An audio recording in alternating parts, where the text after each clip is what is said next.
Who uses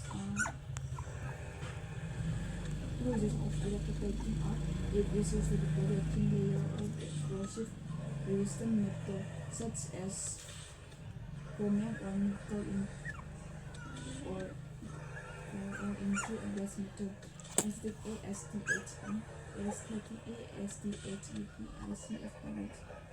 in operation, it is used to deposit a thin layer of decorative metal such as gold or silver into a glass metal to give a luxurious appearance. Asa ba men? Laylay ko pa nga.